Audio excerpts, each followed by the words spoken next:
Y'all ready to be history? Get started. Welcome. Hi. Hello, everyone. To the Pro Audio Suite. These guys are professional. They're motivated. With Tech to the VO stars. George Whittam, founder of Source Elements. Robert Marshall, international audio engineer. Darren Robbo Robertson. And Global Voice. Andrew Peters. Thanks to TriBooth. Austrian Audio. Making passion heard. Source Elements. George the Tech Whittam. And Robbo and AP's international demos. To find out more about us, check theproaudiosuite.com. Line up, ladies! Here we go. And welcome to another Pro Audio Suite. Thanks to TriBooth. Don't forget the new TriBooth, the Memo, and Austrian Audio, making passion heard. Now, today we have a couple of special guests, Ryan Bartley and Justin Shankarow. And the reason we've got them is because George was out one day. I was outside. At a concert and heard them talking. I was allowed out of my building, and I was allowed into that building. Exactly. I think it's because the doors were open. They couldn't stop me from walking in. No, I was sitting there. I went to see a client and friend in our industry here, Debbie Derryberry, and her really funny, fun acoustic group. They call themselves Honey Pig. And apparently you guys know Debbie too, because you were there. Yes. I met Debbie right before that, actually, at a convention, like an anime or I guess just a pop culture convention that we were both guests at. And I went up to her to meet her because she is one of the people I've always looked up to, and she was so warm and welcoming, and she gave me I wanted like one of her prints, you know, with her headshot and her characters and all that to hang in my studio, and she was so happy to give that to me. And I also wanted to tell her she had made appearances on the picket line during the video game strike. And I just thought that was setting such a good example. And you know, so many of us in the next generation, we all look up to her, you know, and I wanted to tell her that in person, that really meant a lot to see her out there, and marching alongside us and everything. And so and then she invited me to her show. So I had to make an appearance at this, but then it turns out that she's playing with one of my other friends, one of the other actresses, because it's 3 voice actresses in this band, Debbie Derryberry and Brenna Larson and Stephanie Sutherland, and Stephanie and I were friends already, so that was nice. I got, you know, an excuse to see all of them play, and they were wonderful. They did such a good job. How about you, Justin? Excellent. Well, that's a very cool story, way cooler than my story. I loved it. I've actually known Debbie for a long, long time. She was just a guest on my podcast, which you can check out. It drops July 4th, Established in the 90s. We're all about nostalgia and kind of the 90s decade. And Debbie and I worked on a cartoon many moons ago called Life with Louie, which was on Fox. I played a bully character and Louis Anderson's best friend. It was based on kind of Louis Anderson as a kid, the comedian, who's hilarious. And Debbie was in the cartoon too. So we've worked together for years and known each other, and she's just an absolute love and so brilliantly talented, so funny and so great. So yeah, I was just there like Ryan, supporting her and her band and, you know, showing her some love. Excellent. Nice. Now, the question is, of course, because we were talking, George actually sent us all an email saying, I've met these 2 guys. They do a lot of looping. They've been doing voice acting since they were kids and all this kind of stuff. So I don't know who wants to go first, but what is your background and when did you start? I feel like you should go first, Justin. Me? Yeah, All yeah. right. Oh, wow. All right. Well, Take it away. I started at the ripe old age of 5.5. Wow. And my first commercial was for Mattel, and I actually was flying in a harness, which was a lot of fun. So I got to fly, and then when they'd say cut, I'd run over to the craft service table and take as many Chips Ahoy cookies as possible, which was great. So yeah, I started back then as an older fella and kind of did the trajectory of most actors when they're starting commercials. And then I got into voiceover, and then I got into on camera through guest spots, reoccurring. I did a couple series regulars and TV shows and have done some films. So been in the business for a long, long time, and also very fortunate to do looping and just love it. You know, we as actors, we wear many hats, and we direct, we write, we have podcasts, we do voiceover, we do it all. Yes, especially in Hollywood, indeed. you know? That's right. Before we get to Ryan, I want to ask you, like, just from a very personal perspective, my daughter pretty much bailed on it about the age you started. So she started as a baby? Was she a Gerber baby? She could have been. Not quite. We submitted her, I think she was 1.5, and then we submitted her again when she was like 3.5. Uh-huh. And they accepted her, and she was doing print and commercial, that kind of stuff. But it was the getting shuttled around town in my her mom's air conditioned car, listening to her mom complain about traffic, and just the whole thing of that whole process. What do you remember of that at that? Oh, it's age? a schlep. I remember exactly what you just described, but. Yeah, it was. But you made it through somehow. I mean, your mom or your dad I enjoyed or both it. My mom and dad got me in, and then unfortunately my dad passed away when I was young, and so it was just my mom taking me to auditions and taking me to acting class, and she was amazing. But it was a schlep. I mean, we lived in Redondo Beach, which was like an hour and a half from where all the auditions are in Hollywood and Burbank, and so I do my homework in the car, get to the audition, finish my homework on the way back. We'd maybe stop at the Hard Rock when the Hard Rock was big and get a burger and a milkshake and some fries. So it was right after school from about 3:15 on to getting home at about 7:30, 8 p.m. pretty much every day. And that was it. School, sports, and acting. The Hard Rock Cafe, you really are a 90s child, aren't you? Oh, yeah. Full 90s. Love the Hard Rock. Now it's not even there. It used to be at the Beverly Center in L.A. And now I think it's like a clothing store. Center of Sydney, there used to be a Planet Hollywood and a Hard Rock, and they're both gone. So I had some stock in Planet Hollywood. That went to zero. I was going to say, who gave you that tip, mate? Not. It wasn't Stallone. Let me tell you that.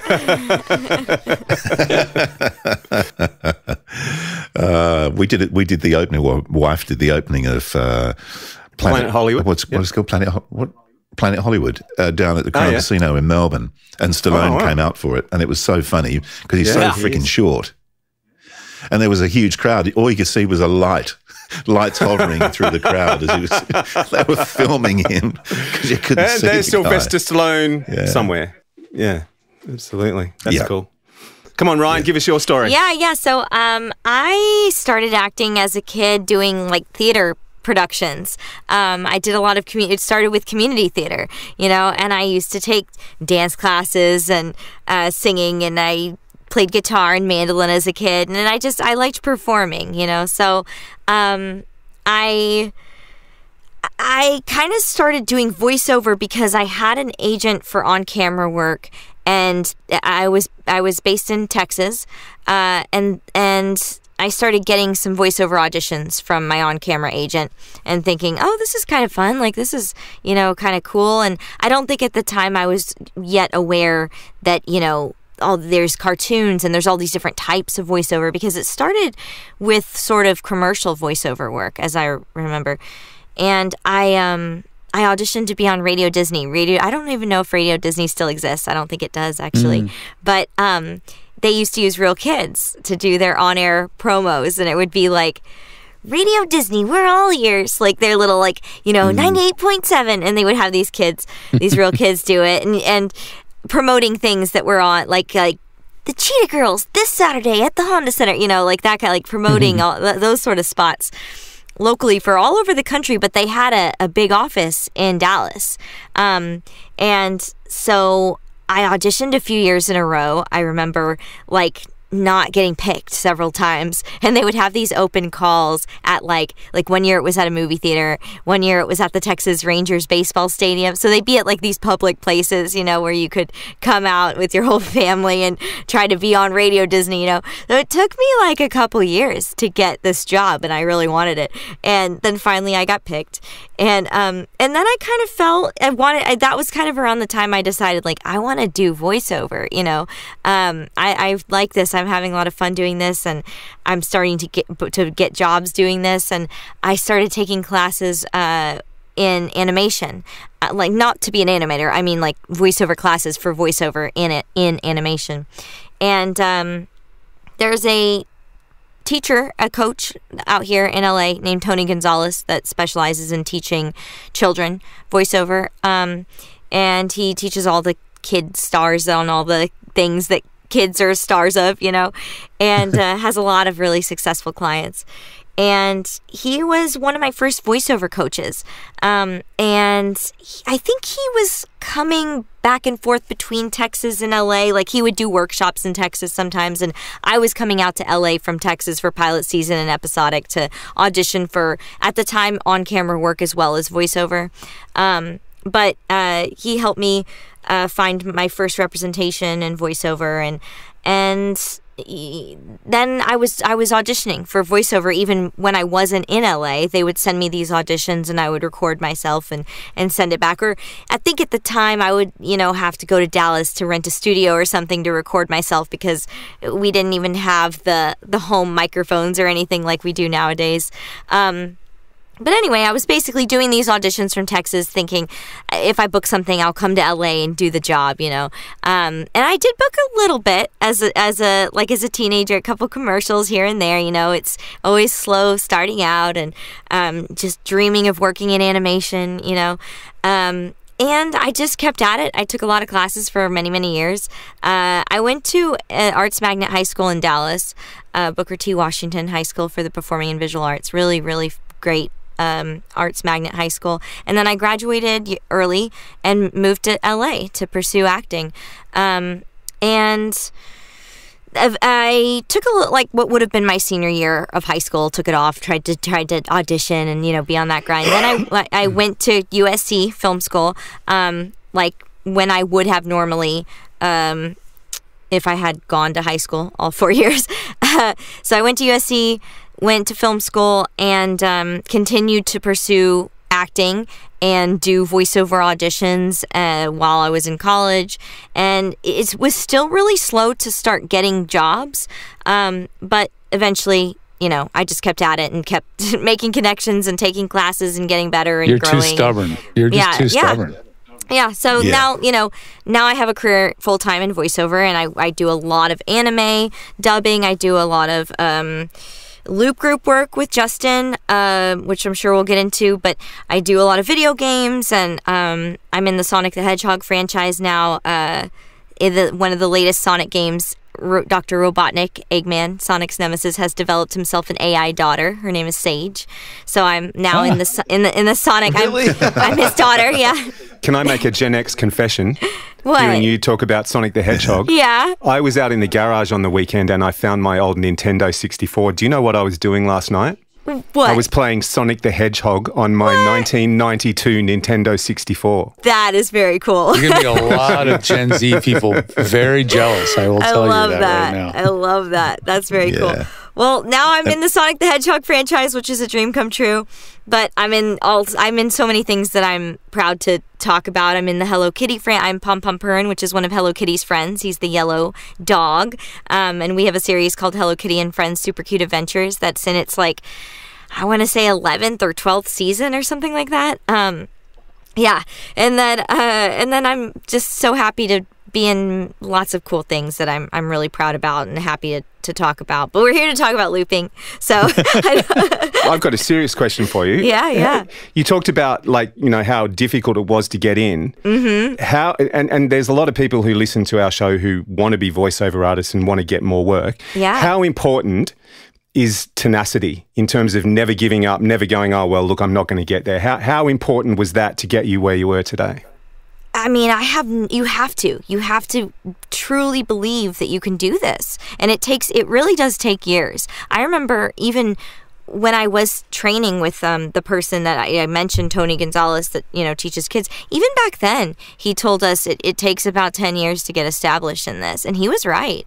I mean, it can really take quite a long time because the people that do it are so good. I mean, it's an incredibly competitive industry to break into, and there's no egos. You can't get an ego. Everyone's very replaceable. Everyone that's working is very, very good. So everyone's very down to earth, and you have to just kind of be good to work with, be solid, be good at what you do, and just keep at it. That's kind of the thing. I just saw an interview with Seth Rogen where he was saying, this is an industry where if you keep at it, you might make it.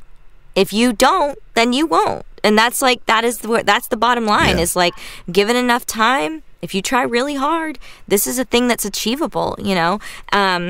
And you also have to, I mean, there is the factor of luck. But I always, you know, it's one of those things where the harder I work, the luckier I get, you know? I mean, so I always try to be prepared for whatever is coming.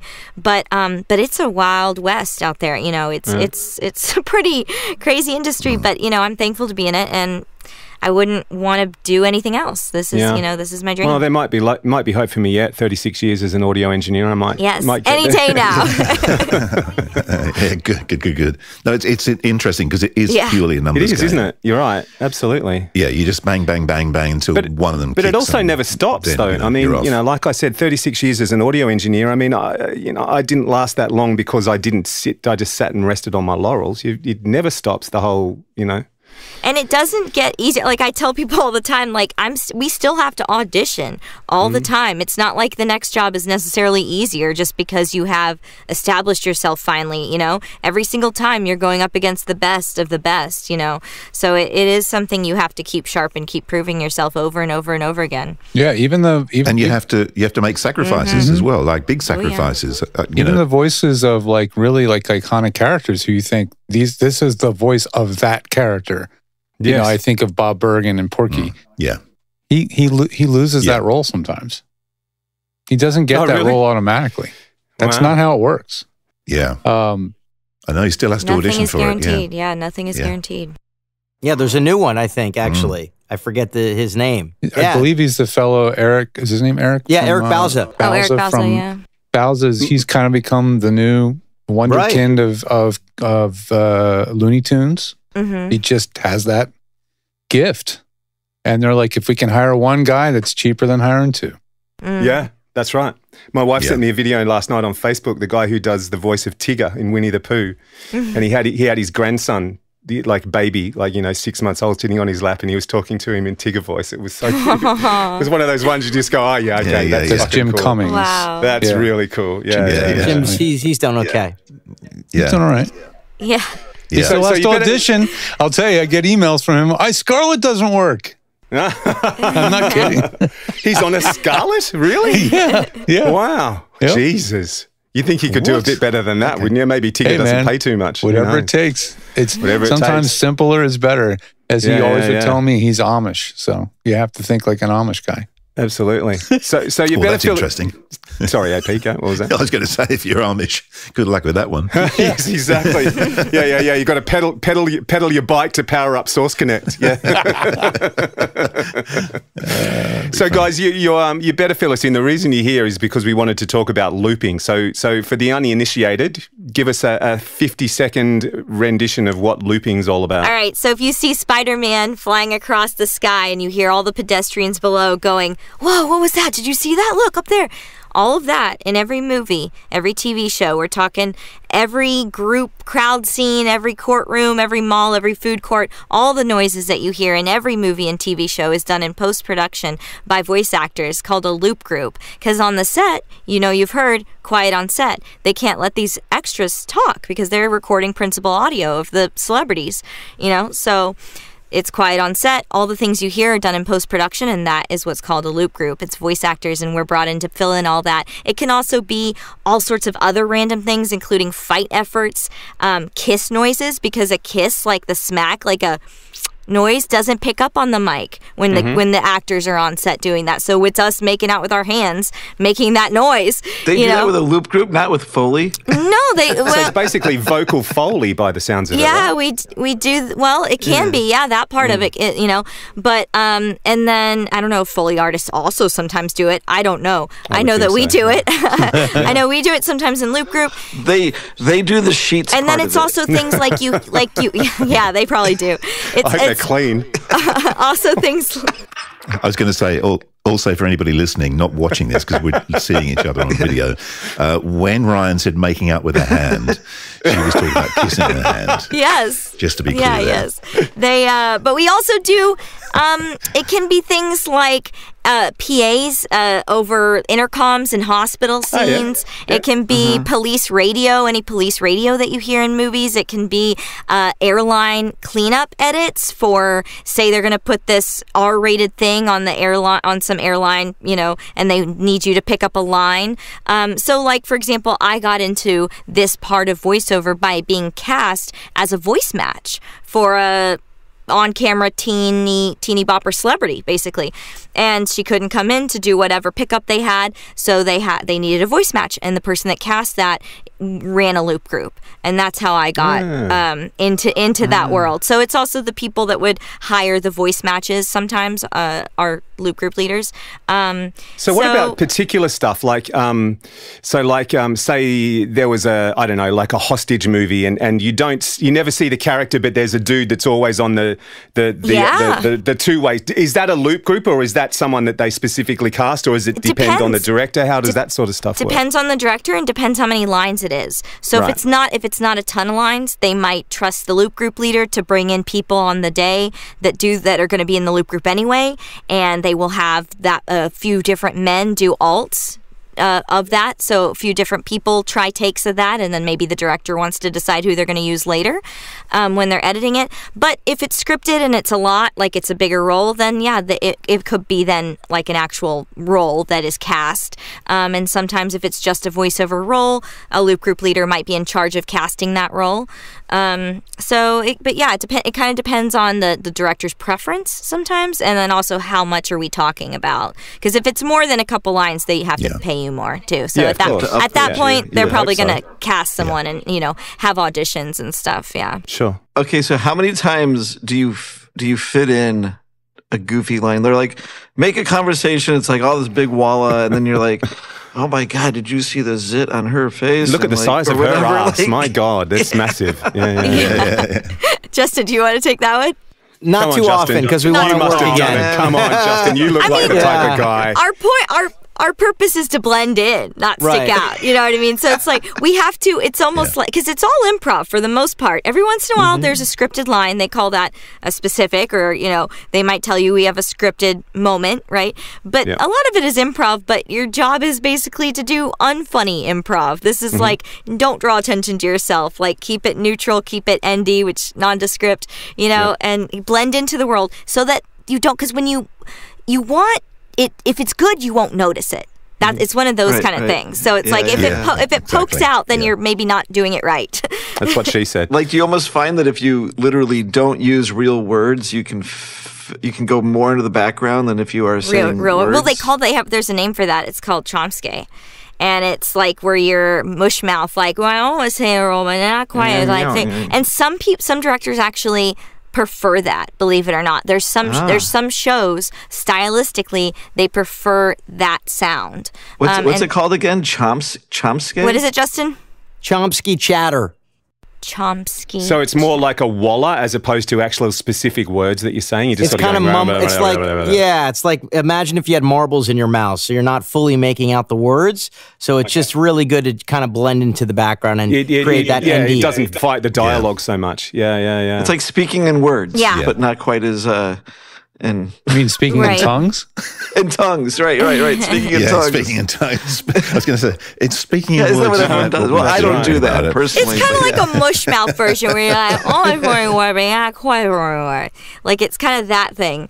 Yeah. It's like talking to my teenager. Sounds like me on the weekend. Yeah, there you go. So from that, the question comes for me then, are you doing this in studio or are you doing this in location? Like, if it's Spider-Man on the side of the building, are you in an alleyway somewhere, or is it all done in studio and then sort of matched up later? How do they do that? Yeah, they're not paying for this on set. I imagine. This is on a soundstage, but I have been asked to go outside for certain cues, depending on the editor's preferences. I was going to say, as an editor, I would like outside stuff recorded outside. Sometimes they do. So I worked on Joker 2, Foley Ledoux, and we did record a few scenes outside because we were recording on the lot on Warner Brothers, and we're, how there's mob scenes in Joker, all these people outside chanting and stuff. So yeah, we did a couple cues out. I don't know if what we recorded made if that version of those takes made the cut, but yes, it's a stylistic choice. It depends on what the sound designer wants. It's just because it's so hard. It's so hard to make something inside sound outside. Absolutely, even with the best sound stages. Yeah, but at 99.99999%, you're shooting at a stage. Yeah. I mean, because it's controlled. That's the thing. Right. You've got no airplanes going over or car horns or whatever. Yeah, that's right. But it's fun when we do go outside. It's like you're taking a field trip. It's like, oh, now we're doing something different. Like, this is kind of exciting and different. They have to get a boom, you know? Now bring your lunch, kids, and bring your water bottles. Bring your water bottles. Yeah. Do you guys melt because of the sun? Yeah. Is it like, No.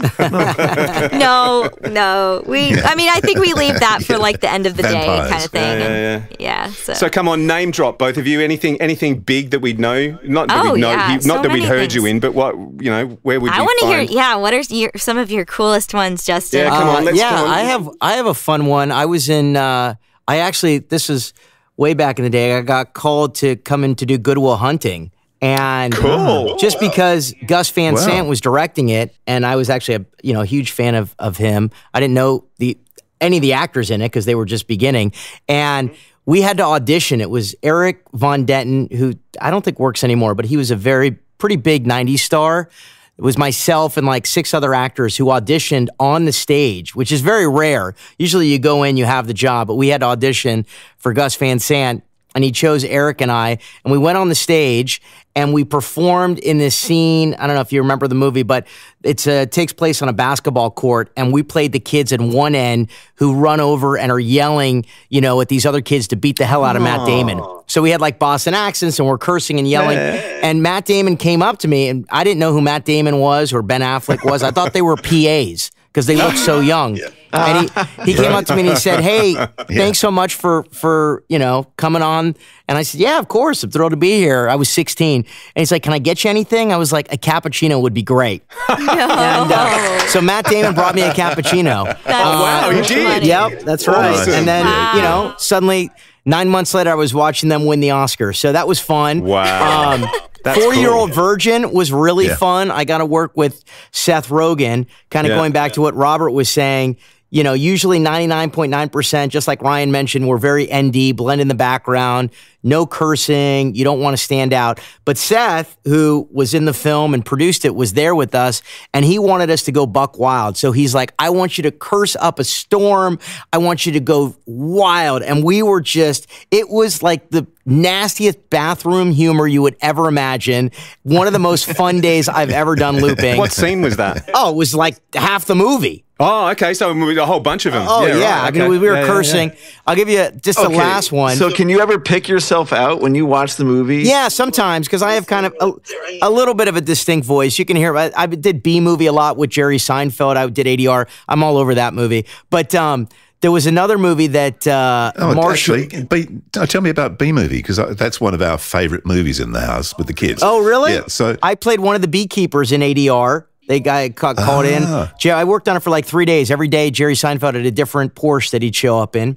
Of course, he was cool. Yeah. He was cool. I'll give you a last story, which Frank Marshall directed. He was a massive film director, and it was one of those movies, I forget, but it was, how they would have like the Valentine's Day movie, and they put all these stars together, like the July 4th movie. And I think it was the Valentine's Day movie. And it was on a film, a lot of times, they'll have a lot of loopers there. Not so much anymore, but back in the day, there'd be like 18 of us or 22. Where Ryan and I, typically work on TV shows now where there's like 4 people or 6 people, maybe 8. But back then they had, a lot of folks who would show up.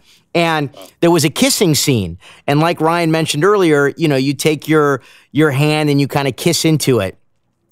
But Frank Marshall's assistant and one of the assistant editors, they threw into the group. Because in what we do, it's a lot of like, we're pros, but you get a lot of friends or cousins or nephews that get thrown into the group with us who are must-hires, which is always fun. That's another story. So what happens is there's this kissing scene, and it's these 2 folks who have never done looping in their life. And I yell out, "Well, really lay one on her. You really got to kiss her fully." And he had no idea. She had no idea because they'd never done it before.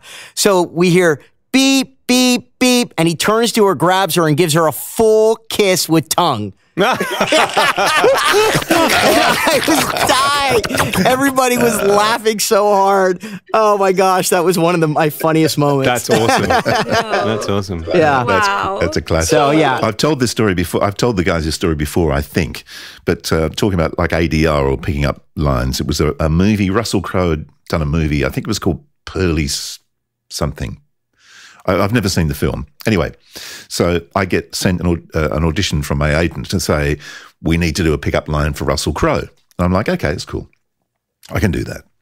So, and they sent me a bit of the dialogue of Russell Crowe. Now, it wasn't, you've got to remember that Russell Crowe is actually from New Zealand, but he's sort of seen as an Australian. So you kind of go, okay, well, that'll kind of work. Tonally, yeah, I can do that. That's fine. But then I played the dialogue of the actual film that I was actually dropping into for the ADR.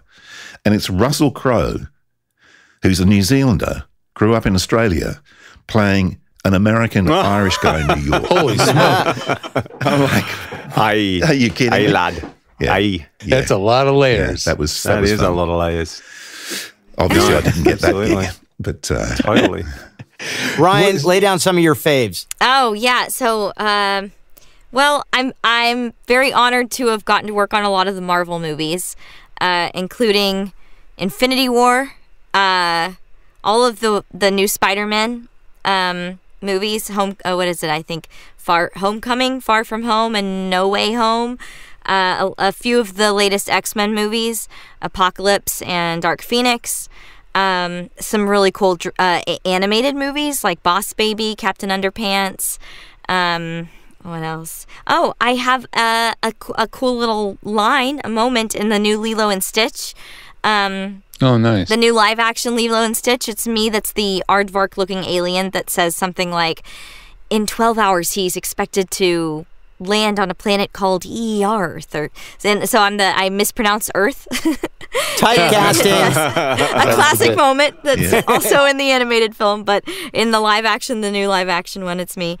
And yeah, some TV shows like I was a big fan of the original Sex and the City. I got to work on when they rebooted it, as it's called, And Just Like That. And I got to do some of that, which was really cool for me personally. My wife loves Sex and the City. I love the show. You know, similarly, I got to do a little bit of the Dexter New Blood, and I was a big fan of the original Dexter, so that was exciting. And then I also got to do the Gossip Girl reboot.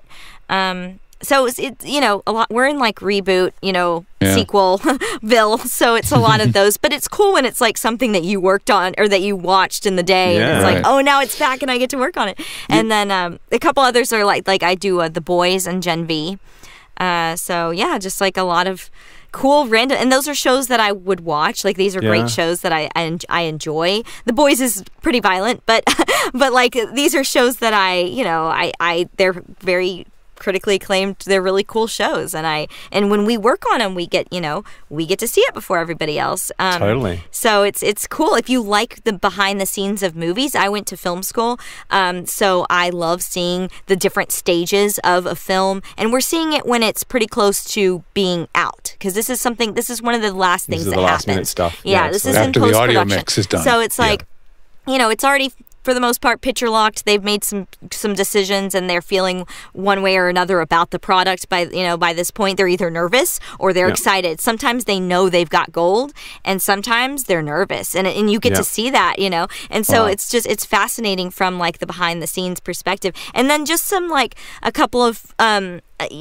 moments that stuck with me. I will say that sometimes if it's a director that's really hands-on, maybe it's their first movie, their first feature, or they're just young and hungry, they will actually sometimes be there in the session. And that has been really cool when people have made appearances. Like for Y2K, Kyle Mooney came, and he was a delight to work with. He was so funny and like willing to experiment, and like he was just laughing at what we were giving him, and he loved our improv, and he was pitching us things to say, and we were pitching him back ideas, and he was just cracking up, and he was just a delight to work with. And then another one that really stuck out was I don't know if I'm saying her name right, Emerald Fennell, a young female director who did I worked with her on Promising Young Woman, but I think she also did Saltburn and some other things that are very highly acclaimed, and she was really cool. Like, because you get to see what they're going for. Like this, if they're really hands-on like that and they care enough to show up, the directors,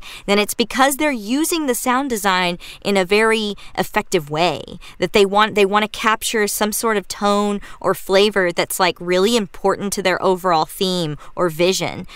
So if they care enough to show up like that, then it's going to be a cool experience to get kind of inside their head, like, oh, what are we going for? I can give you a really good example of that, actually, just quickly. Are you guys aware of the movie Hunt for Red October?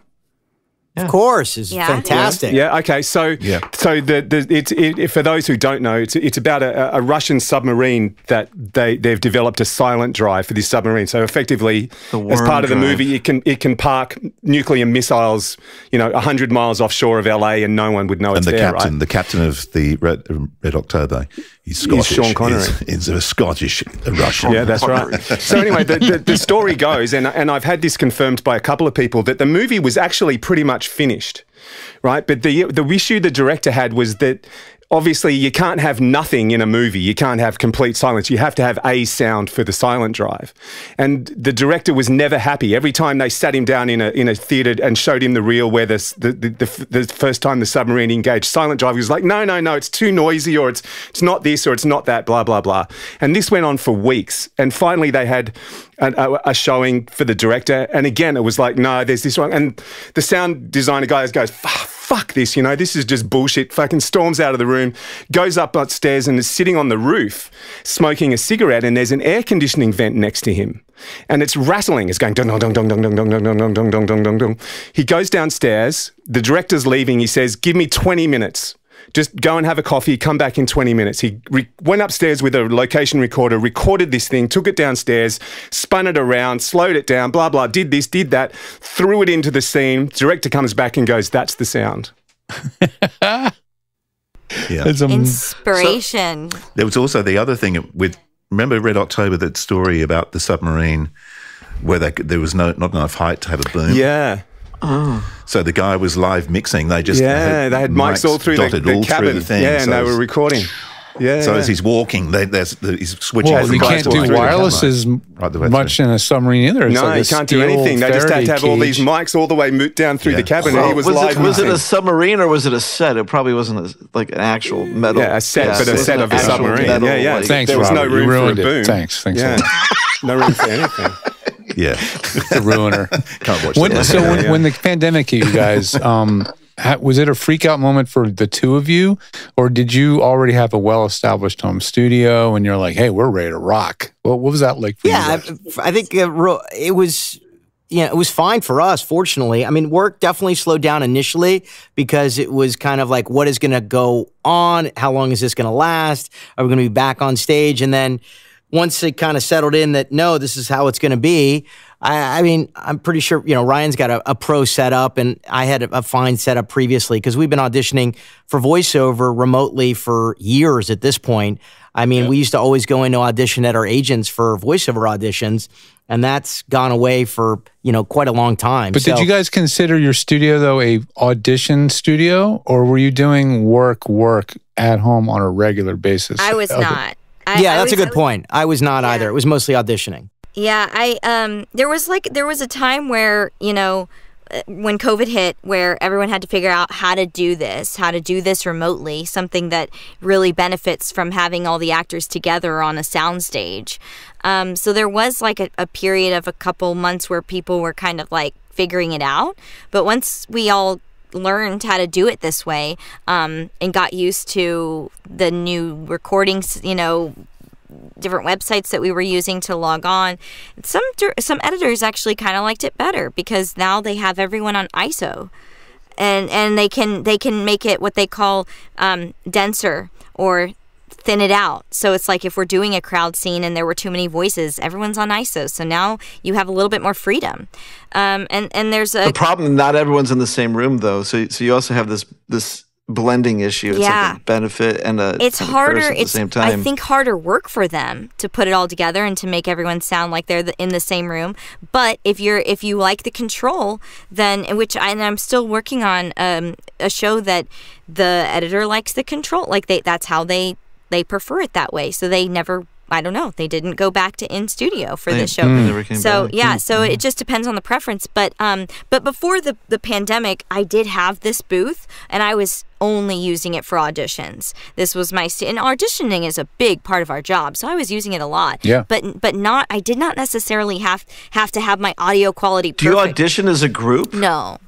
For animation, for commercials, for different stuff. Oh, okay. Yes, yeah. We're just normal auditions for cartoons Gotcha. and anime, whatever, other random auditions, you know. So, but that's a lot of our job. I mean, I auditioned every day, and like Justin said, back, 10 years ago, we used to go into our agencies for auditions, and we kind of phased out of that. And then if anyone was still doing that during, when the pandemic hit, it definitely put an end to that, because they were not allowing clients to come in person. So it was like, figure out how to do it from home. And those of us that already had booths were really lucky, because, we had kind of already been starting to do it from home. But there was an adjustment period for sure, and now everyone that I feel like if you're working a lot, you're probably pretty proficient at recording yourself from home at this point, because now it's like it's expected, you know. But it wasn't like that before, for sure. I've got a couple of questions I was going to ask. Firstly, who were your agents? Justin, who was your agent that used to go in? Well, I've had a few. I used to go in all the time at ICM, and then I was at WME. And then during the pandemic, WME shut down. So then I switched over. I'm at Innovative right now. So yeah, I've been at Innovative for probably 6 years. But yeah, there's a handful of really good kind of voiceover agents. Yeah. I'm with Atlas Talent. I won't take you through the whole history, because I've been with a lot of agents over the years.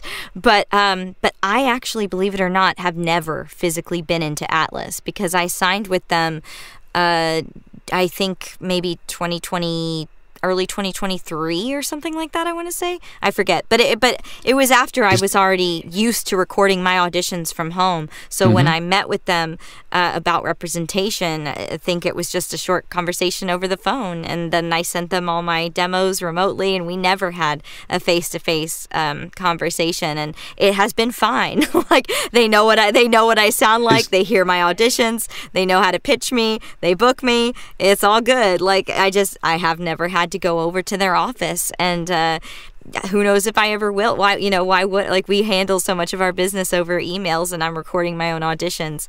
But but this is, I think, the first agency I've been with that I have that relationship with, where I have never been into it, because before I was recording auditions from all my other agencies. And then the last one before Atlas, I was the one where I stopped going in. I was going in, and then I decided, it's a long drive, and I'm getting better at using my own microphone and my own, home setup, so I'm just going to start recording myself. And then you never go back. Once you start doing that, you learn, you're comfortable, you get into the groove, and you know your own process, and then you kind of fall into auditioning only remotely. It's funny with Atlas, because Atlas moved a few years ago. See, I would not know. Yeah, but their old building, it was funny because a friend of mine lived just behind their old building, and in that building on the top floor is a nightclub called Soho House. And he said, do you want to let's go to Soho House for a drink? I'm like, okay. So we walk up the back lane from his house into the car park where the lift is, and I said, I've been here before. And I couldn't work out why I'd been there before. Is because Atlas used to be in that building. Now they're right over here on the west side. They're and 5 minutes away from me now. Yeah. And they had a booth, and they moved the booth, and they put the booth together, and they never used the booth, and they sold it. No. Dean Panaro probably keeps his dogs in the booth now.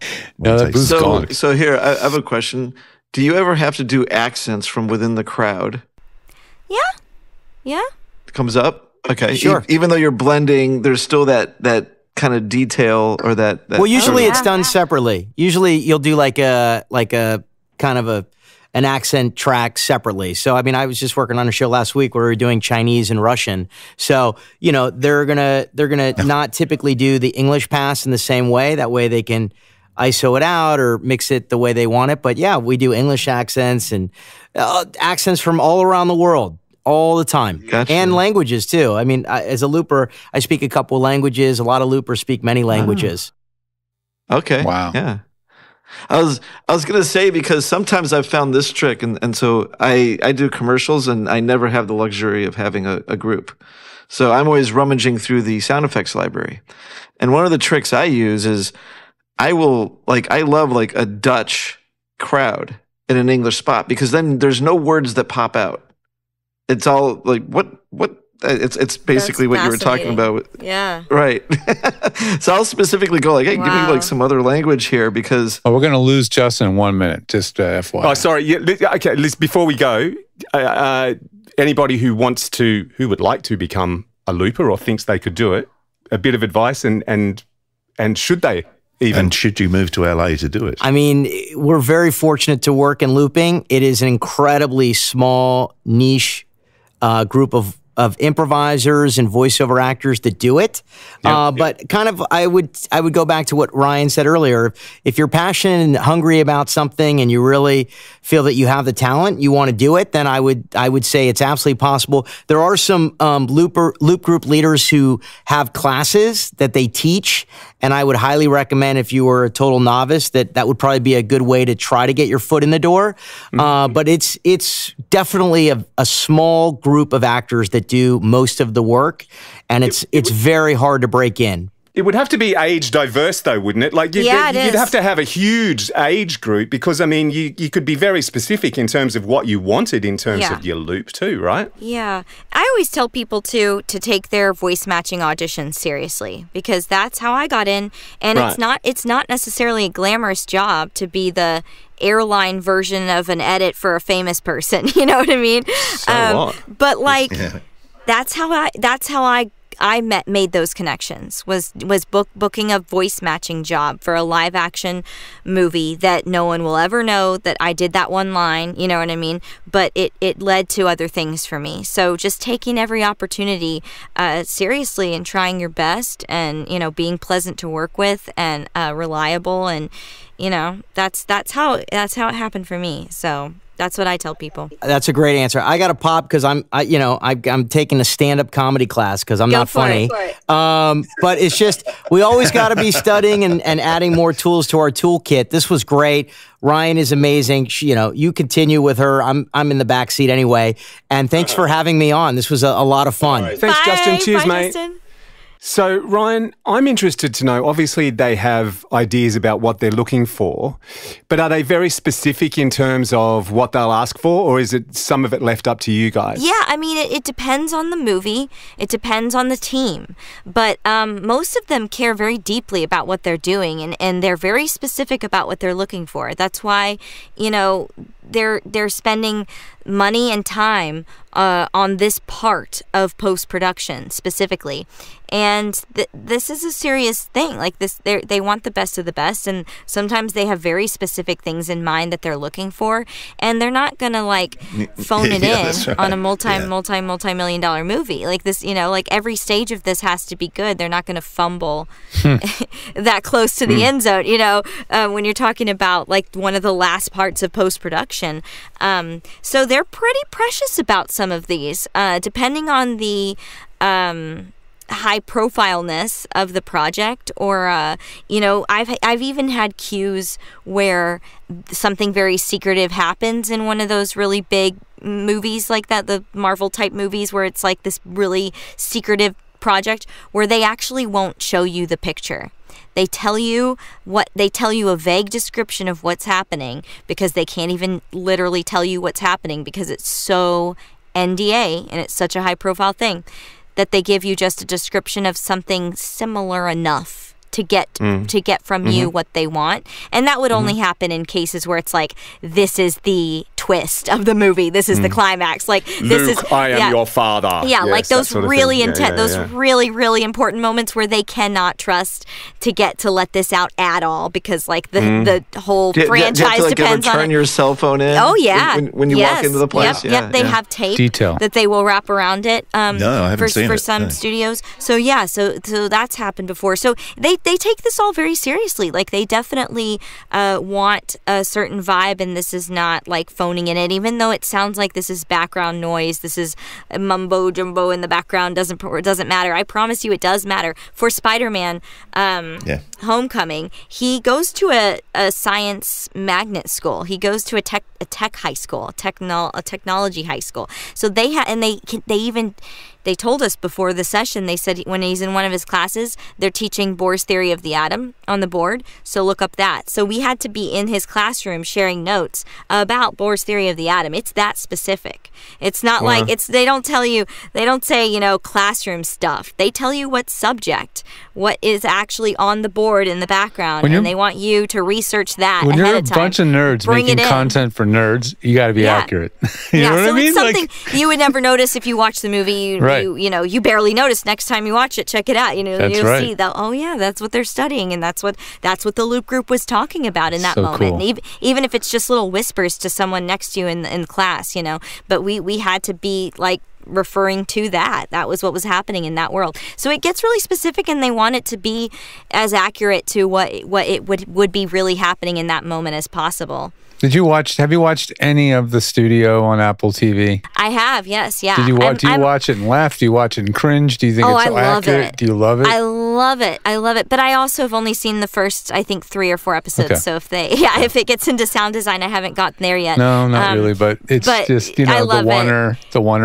Yeah, the one. I mean, it's great. It's beautiful. And a lot of those, even notwithstanding that episode, a lot of the scenes are very, very long shots. It's beautifully shot. I mean, as someone that went to film school, I'm eating it up. So I'm so digging the cinematography on that show, especially baseball. That episode. It is, but it makes total sense to us. It's like this is the life that we actually live, and But it's the beats, the comedy beats are so great too. It's just a really tight show. If you guys haven't really seen it, find a clip of it. It's so good. If you're gonna watch one episode because you just want to dip in, just watch the one called The Oneer. The Oneer. Just watch that one. Studio. What's it on? Apple TV. Studio? Apple TV. Apple TV. Yeah, it's Seth Rogen's new show. Mm-hmm. Yeah, it's great. I would like to loop on that. I have never worked on that one. There you go. You need to put your hand up. I would love to be a PA, because it's like, one of the things that I did get to work on was Being the Ricardos. Oh, cool. Which was nominated for Best Picture. My dream is truly to loop on something that wins Best Picture. I've worked on a couple things that got nominated. I worked on A Complete Unknown, and I worked on Being the Ricardos. And Being the Ricardos was cool because it took place in that Hollywood era. It took place in that same era that I studied a lot in film school, and I got to actually use that and use those sorts of terminology and stuff. So that was really cool. But working on the studio would be like, that would be really neat. Is there an Academy Award for Best Looper yet? No, there's not. No, so you need to put your hand up. Most unnoticed loop group. Yes. There's sound design, which, like I said, I worked on A Complete Unknown, and that was actually nominated for Best Sound Design last year. So that's the closest we'll ever get. It's like, we're in there. We're part of that. That's pretty good, though. That's awesome. You consider the loop group like part of like sound design, and it's kind of in this like very, very more behind Foley, the scenes. more sound design realm. I'd agree. Well, Ryan, it's been amazing. It's actually something I was I knew it happened, but I never realized how deep it actually went. I just thought they walked around the lot, grabbed a bunch of people and threw them on the soundstage and said, right, we need you to do this, this, this, and this. I never realized it was so involved. Such a specialized thing. I thought they used more of the sound effects like you and I suffer through, and they only bring you guys in when it's kind of absolutely more necessary. Precise that they need to get. But as you said, they have multi-million-dollar budgets, and they're not going to just mess fumble up that close. They're serious about it. It's funny. So now when they say like Hollywood sound effects library, we know it's total BS. Totally, not really that's right. It. No one's using it. For the most part, these are loop groups, and I have a big binder. Like we all have to research so many different things. So I have a big binder full of all the rules of all the sports. That's a given. Every sport, like fake sitcom scenes, because they always have like a TV on in the background where they need a fake sitcom. We have every like subject. Of course, Bohr's theory of the atom is in there now.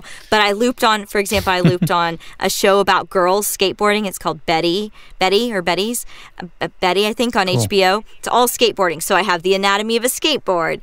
I have I have dissections of like every animal, frog, cow, worm, because they always do dissections in movies, especially horror movies. They love to do dissection scenes in high school.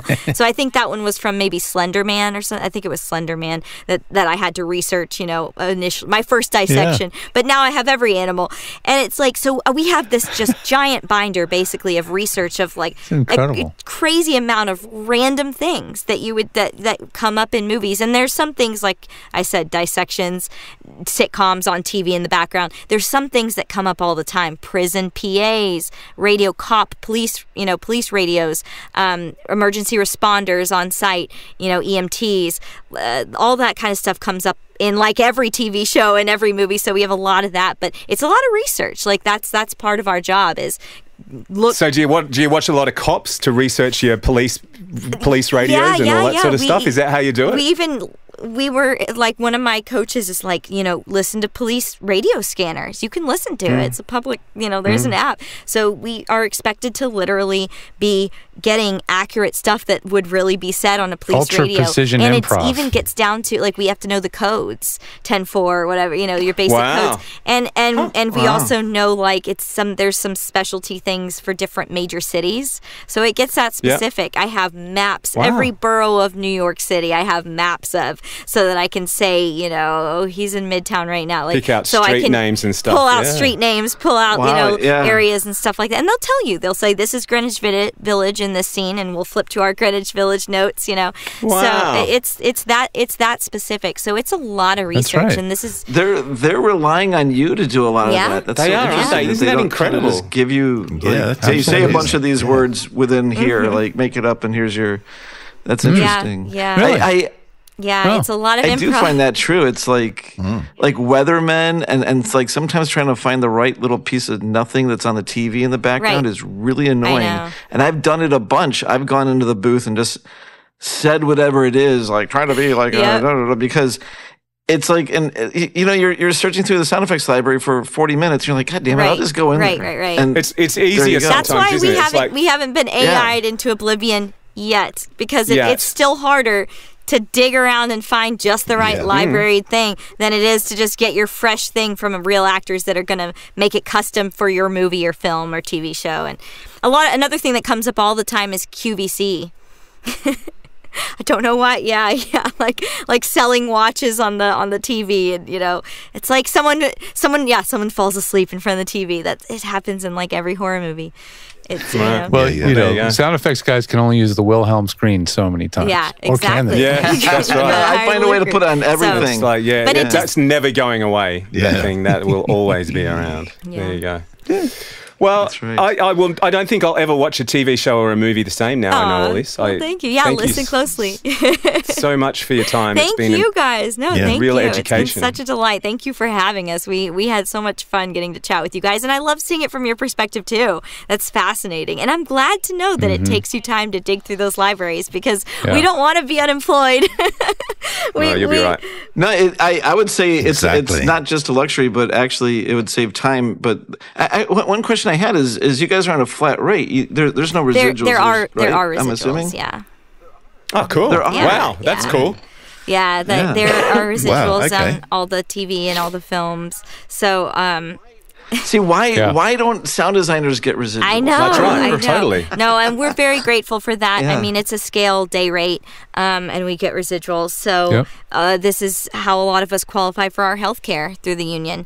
And we feel very blessed. That's why we're scared that we're going to be replaced. And, that's why it's such a tight-knit community, is because it's going to be a long time before that happens. This is a thing that we feel very, very blessed and grateful to have, and we really hope it doesn't go away.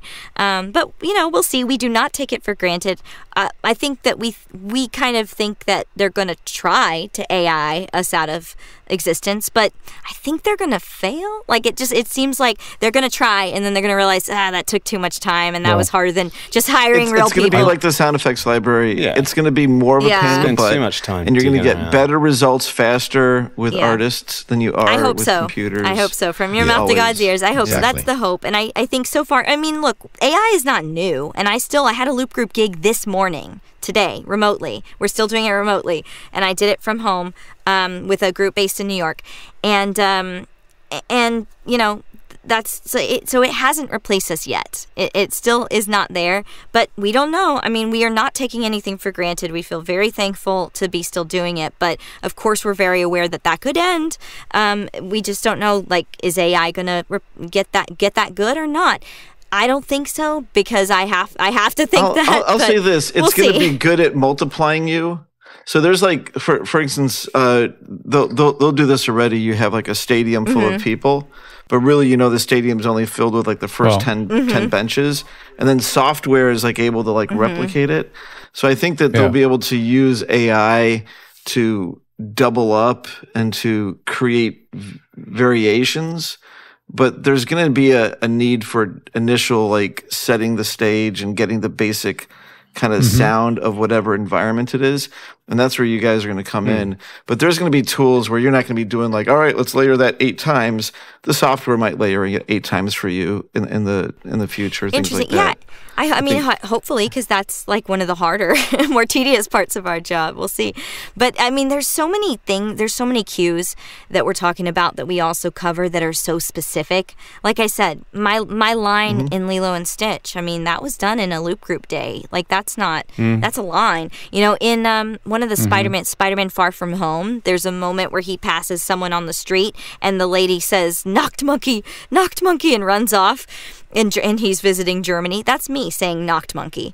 So so it's like there's so many little moments that it's like this is not like we are talking about group noise and crowds and stuff like that, quote unquote walla, but we're also talking about very specific things that need to be in basically verbal jokes, like jokes that are like off camera or just like someone ordering or the QVC, the radio on and the radio on in the car, the cop radio, the PA announcement in the hospital. These are all like very specific things still, and that's also done in the loop group. So it's like AI maybe will get rid of some of our walla tracks that are just crowd noises maybe, but so much of our job is more detailed and more specific, and it's well, just the video game side, what I hear from the video game world is, first of all, game is expensive. It's a big investment to produce and to buy.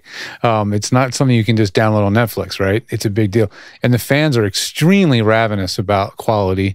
And if they will detect fakery, believe it or not, you're thinking, well, it's a game. But if they hear fake voices, they hate it. Really? They know it. They want authentic voices in these made-up worlds. You know what I mean? It's very important to them. I hope so. And they want to meet those. Them.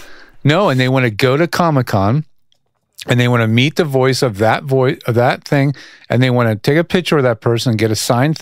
That's extremely important to them. You cannot replace that with AI. I hope There'll be novelty or very unique things that are built. That the AI is a thing, who knows?